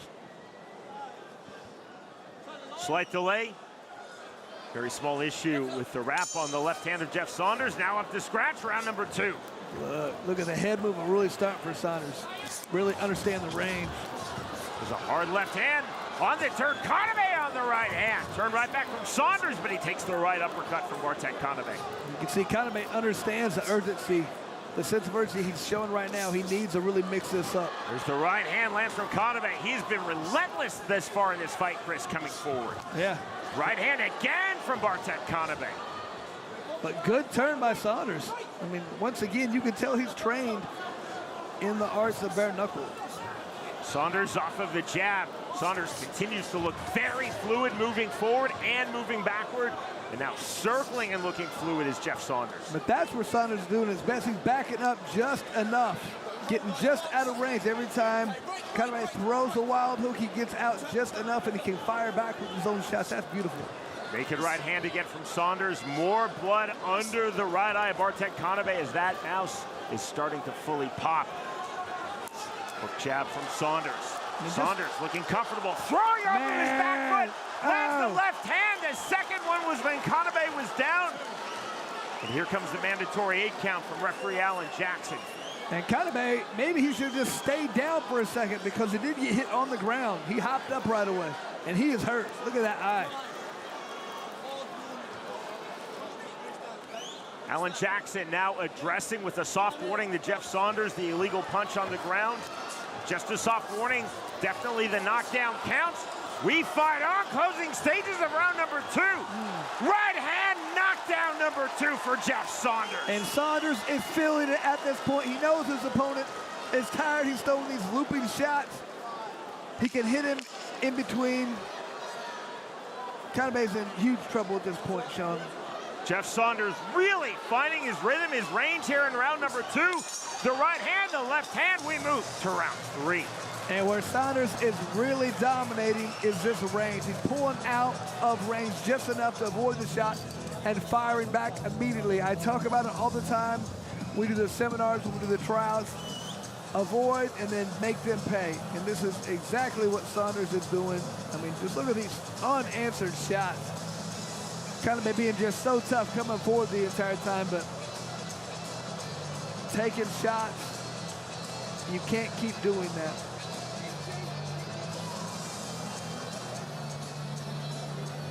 Conab really needs to get inside immediately, try to land a punch that changes. He can't throw these looping shots and expect to hit someone like Saunders. 17-1 in pro boxing. He's going to avoid those and fire back. Needs to get inside, push the pace, really throw hard shots on the inside, but he has to make this a dirty, rough, rugged fight. An outstanding round number 2 for Jeff Saunders, twice dropping Bartek Conab. Conab showing his determination, his toughness. Round number 3. There's a right hand again, lands from Saunders. Left hook, double left hand. This is slick from Saunders on the volume. Another right hand and knockdown number 3. I mean, Conab's just standing in front of him in the winging shots. He's got to get in, push him around, get him off balance. He's not getting up, Sean. Up at 10. Alan Jackson stops this fight. And welcome, with emphasis, to BKFC, Jeff Saunders. That was an impressive performance. It was just his ability to understand range and distance and timing, avoided shots, made his opponent pay. Wow, that was a nice debut. A solid round number 1 for Jeff Saunders, and then Saunders finding his rhythm, finding his range, twice dropping Bartek Conab in round number 2, and then finishing the pull Bartek Conab is the Englishman Jeff Saunders here in round 3. And you can see the end of that Conab just done. He'd been taking too many shots. He showed his toughness because he walked through so many of them, but he got tired. He's winging shots. He's getting hit at will. Saunders looked very good. Again, Jeff Saunders entering this his bare knuckle fighting championship debut, 17-1 in his really impressive and high-level pro boxing career. And Chris, as you talked about before this fight, we've seen 2 distinct types of high-level boxers come to BKFC. The ones who treat this as bare knuckle fighting, and the ones who think this is simply boxing without gloves. Those have usually done so to their peril. The fighters such as Jeff Saunders, who you can see through that display, have really studied this sport, understanding the clinch, the infighting, the movement, the grips, the hand positioning, the punches, doing exceedingly well. That is a quality win for Jeff Saunders against the ultra tough and talented Bartek Conab. Yeah, you can tell when the boxers decide that they're going to treat this the way they should, they do well. If they just think this is boxing, they don't do so well. Here's Cyrus Fees.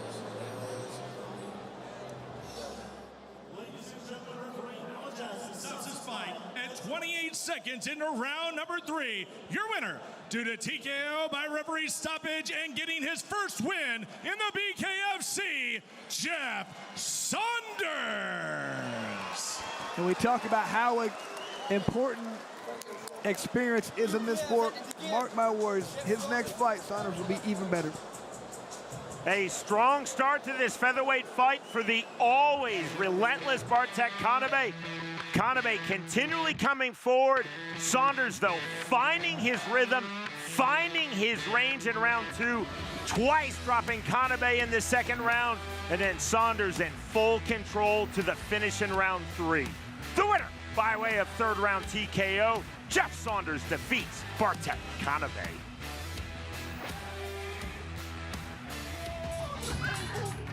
Want to wear the same gear your favorite fighters wear?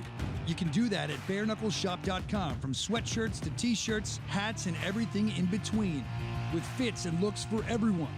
You'll also score exclusive items and limited drops you won't find anywhere else. And right now is the time to buy. Knuckle up and save at bareknuckleshop.com.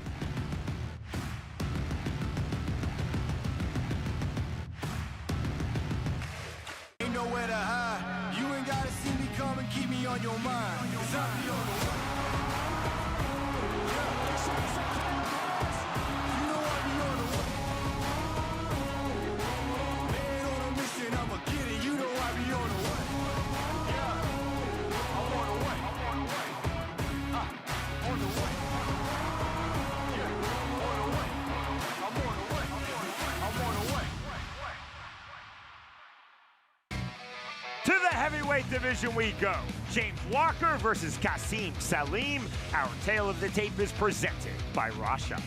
James Walker enjoying 2-inch height advantage, but that 4-inch reach advantage, a bigger fist. He's going to want to decide when and where this fight happens, and he better keep it long because his opponent, Salem, has a good weight advantage on him. He could lean on him and wear him down.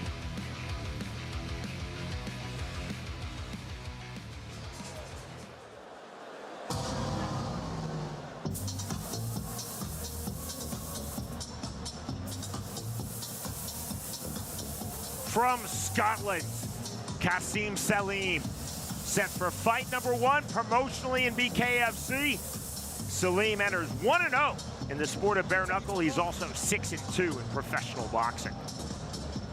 Once again, the bigger fighter, weighing in about 260 plus. I don't know what that is in stones, Sean. Maybe 40 or 50 or 6. I don't know. Who knows? Chris, I don't know stone, and I do not know metric. Yeah, no, we're American. We don't need that. I don't know, but this is, he weighs a lot. Let's just say that. A lot of stones. I don't know, but if he can get inside, push his opponent around, wear him down, could be a game plan because his opponent does have a little bit of a reach advantage. Take that away, get inside, then those overhands, work the body.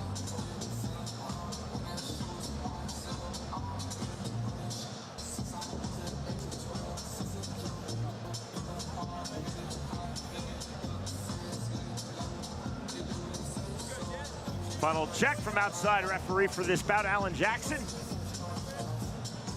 Now, Sean, you just don't know really what to expect from a lot of these boxers. We just saw Saunders look phenomenal. They have the skill, but do they have the training?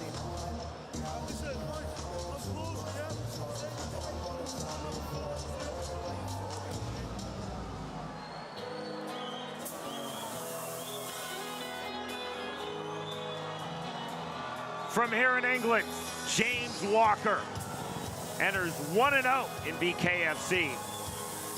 Walker's bare knuckle fighting championship debut occurred February of last year when he defeated Jan Soletsky by unanimous decision. And man, he was dynamite in that fight. So let's see if he can repeat that. He can keep coming against shorter opponent, less reach. If he can dominate the range. Like we talk about it all the time, Sean. Reach is a real advantage if you utilize it. If you get inside, you totally take that away. If you stay outside, pop the jab, you make him pay. Every time he tries to step in, you land that two, you land the jab, and you move. Then it's a real advantage. Chris, I love the Good Times reference. I don't know if Good Times was popular here in the UK. I'm not sure if it was on BBC Two or ITV or just missed entirely. Well, and Sean, I mean, we're showing our age here. I'm not sure people even know what that was if they were here in the United States. I don't know. Here's Cyrus Speeds.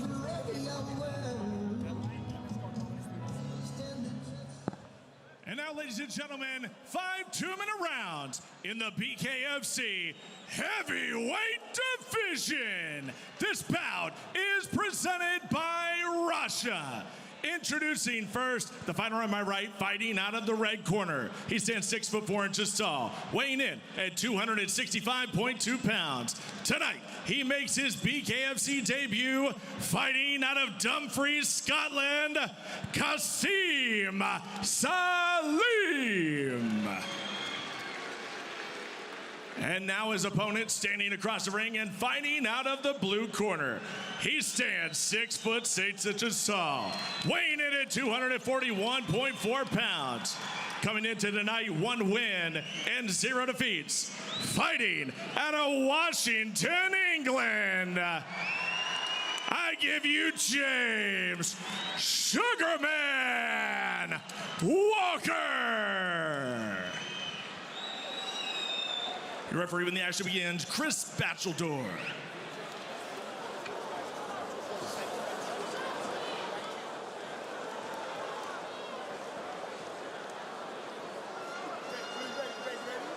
Chris Batcheldor now calling both fighters up to scratch.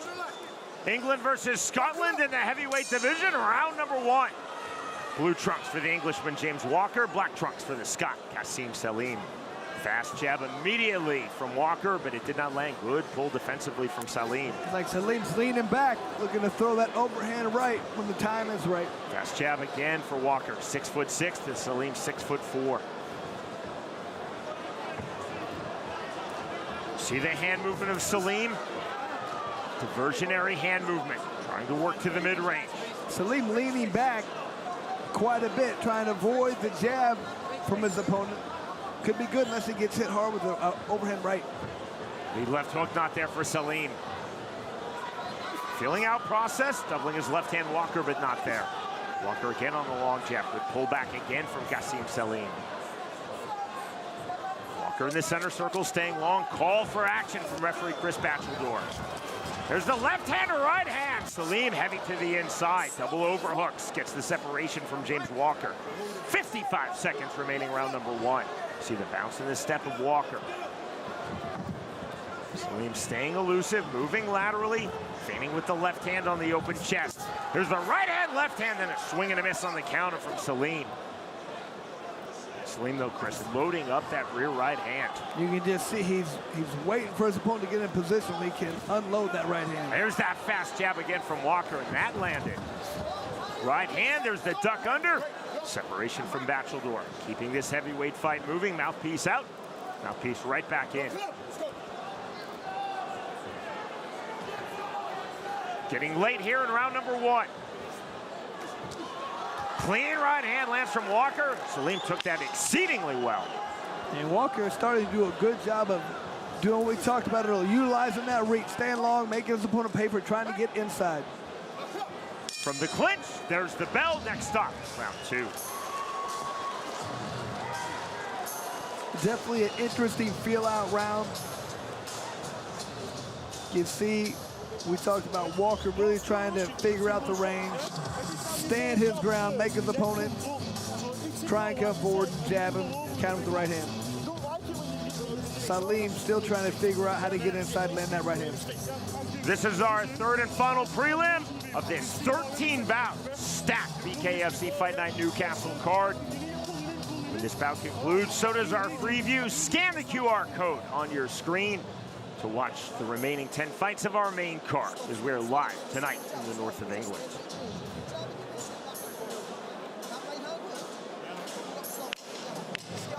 Seconds out called. Set for round number 2.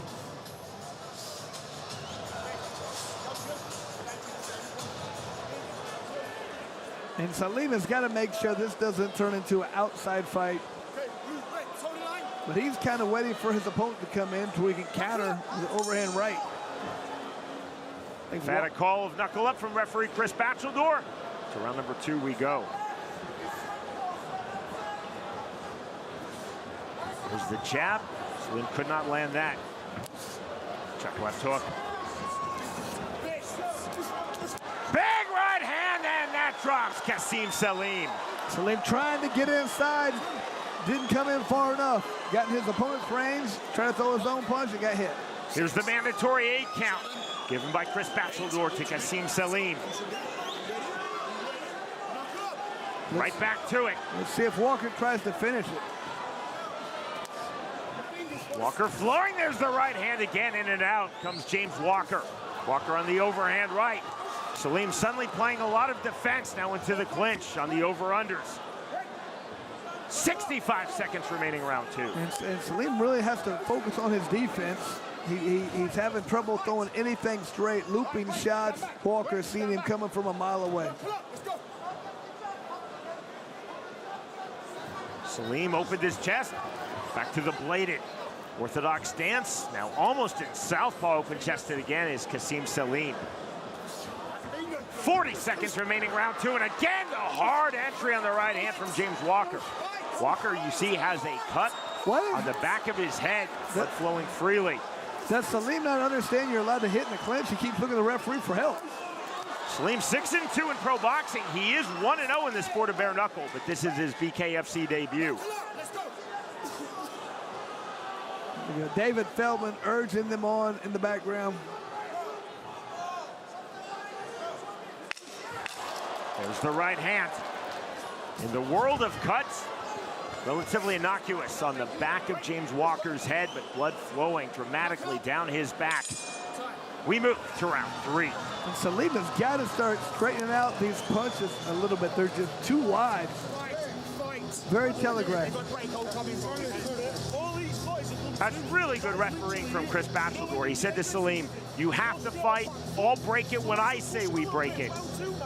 And that's exactly, Chris, what Chris Bachelor was talking about. Fight.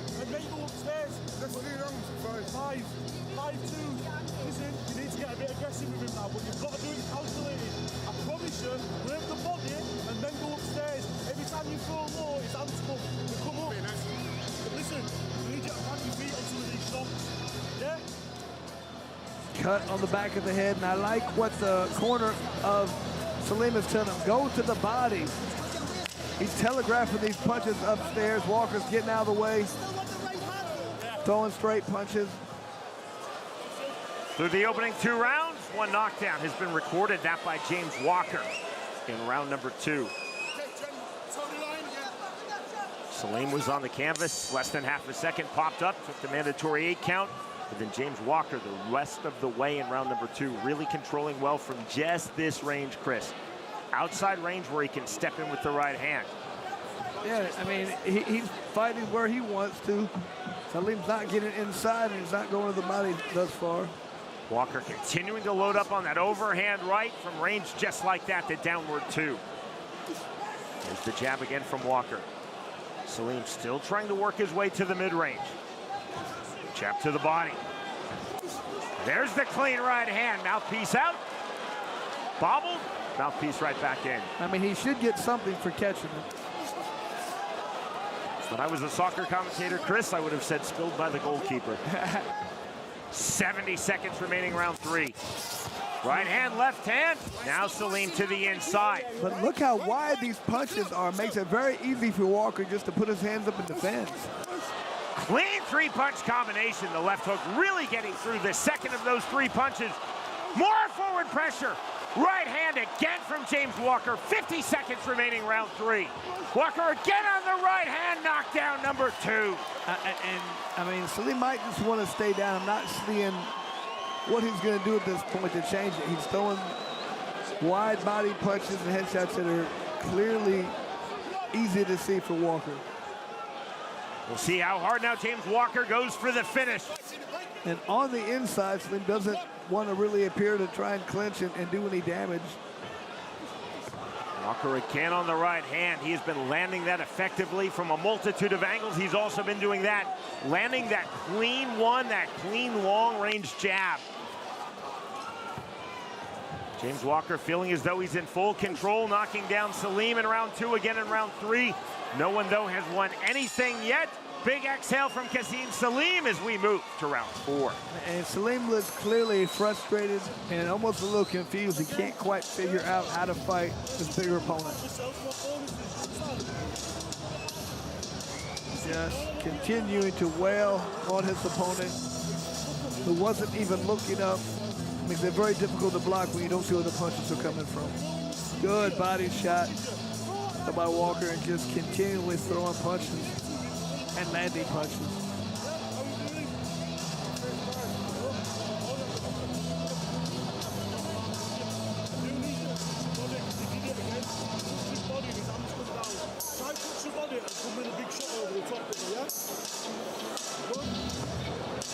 Once again, the corner of Salem telling the right thing. Go to the body, try that, and then go upstairs.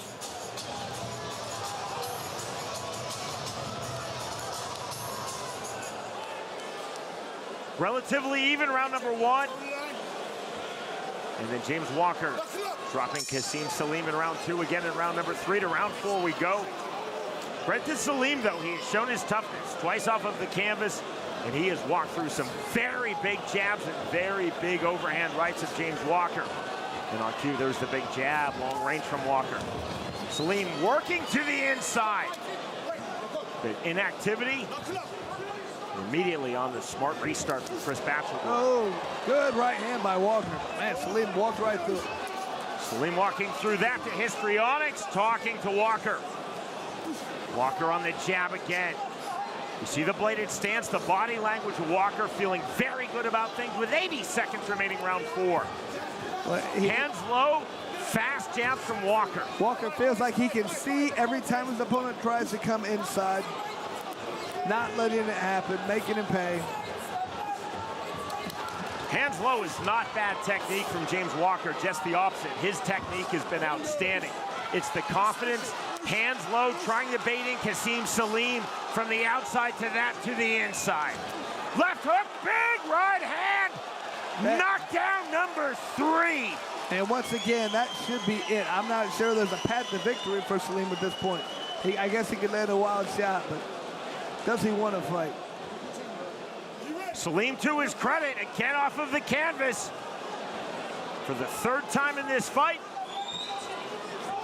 Walker on the hook jab.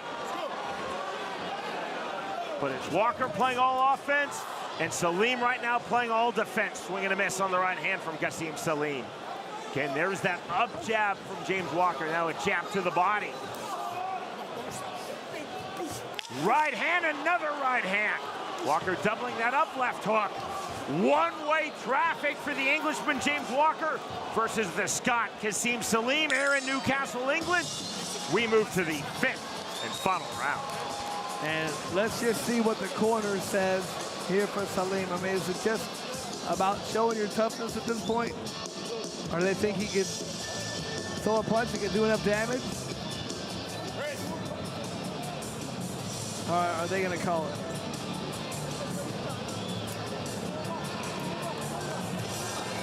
You see here, just target practice.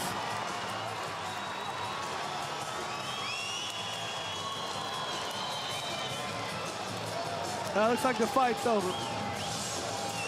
This fight ends between rounds 4 and 5. And James Walker, most definitely a heavyweight to watch in BKFC. He is now 2-0.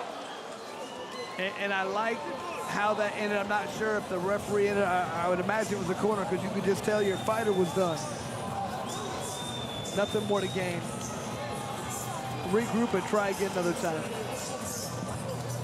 Gzim Salem was very elusive in round number 1, showed good movement, definitely showed his toughness, pulling himself off of the canvas 3 times. But James Walker, Chris, established his jab in the opening 15 seconds, was throwing the straight jab, the up jab, and using it to come in and then load up with those right hands. Once again, we talked about range. It only works if you know how to use it. He did have the advantage. He had the reach advantage, but he had to make it work for him, and he did it beautifully. Salem was just outside trying to wing punches, trying to find his entry, trying to find a way to throw that overhand right, but you know, Walker never really let it happen. Our strike stats presented by Bucked Up Energy Drink. I mean, both guys a pretty good percentage, but man, look at the way more attempts, way more landed, way more knockdowns for Walker.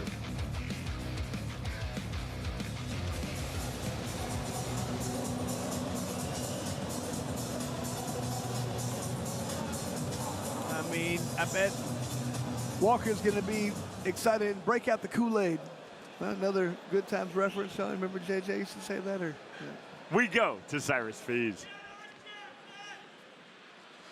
Ladies and gentlemen, this fight stops at the end of round number 4. Your winner by TKO due to corner retirement. And now 2-0, James Sugarman Walker.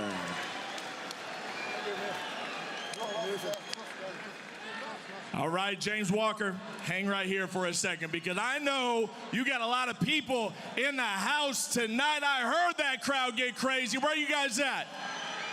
That has to feel good. I mean, that guy was not going away. He has a hard head. You hit him with a lot of shots, couldn't put him away, but finally you broke him down. How does that victory feel tonight? You've got no idea the shit that was going on before this fight with me. And to pull it off and win like that in front of these lot. Hey! I hope now, after this, I'm not just a prelim now, that's 2 on the prelims. I want to be on the proper card now from after this. Hey, you keep doing things like this, you're going to be in main events before you know it. One more time, let's hear it for the Sugar Man, James Walker. Well, and that, folks, is the end of our preview. We keep it rolling at the top of the hour. James Walker really showed me he understands this sport a lot better than he did the first time. Understands range and how to keep it. Looked phenomenal this time. James Walker recording 3 knockdowns of Gzim Salem in rounds 2, 3, and 4. The end comes between rounds 4 and 5. The winner by way of 4th round TKO, James Walker defeats Gzim Salem. Bare Knuckle Fighting Championship is back with another night of mind-blowing action. In the main event, Bare Knuckle Fighting World Featherweight Champion King Kai Stewart defends his title against his toughest challenge to date, Nico the Iron Gaffey. In the co-main event, Cuban knockout artist Leonardo El Zombo Perdomo collides with the always dangerous Rashad Daywalker Coulter. Plus, Brian El Gallo Duran returns to fight Derek Rage Perez. Get ready to watch history unfold live on the BKFC app. Download it at bkfc.com. Ain't nowhere to hide. You ain't gotta see me come and keep me on your mind. 'Cause I be on the way. Yeah. You know I be on the way. Man on a mission, I'ma get it. You know I be on the way. Yeah. I'm on the way. I'm on the way. On the way. Yeah. On the way. I'm on the way. I'm on the way. I'm on the way.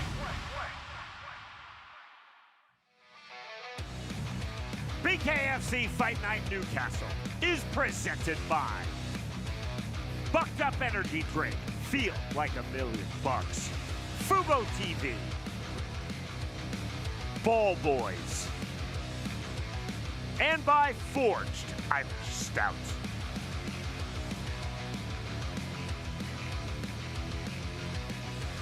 Welterweights for you now. The numbers presented by Bucked Up Energy Drink for Liam Dooley versus Mikey Henderson. And Mikey Henderson enjoying a 3-inch height advantage, but more importantly, that 8-inch reach advantage. And he wants to utilize it.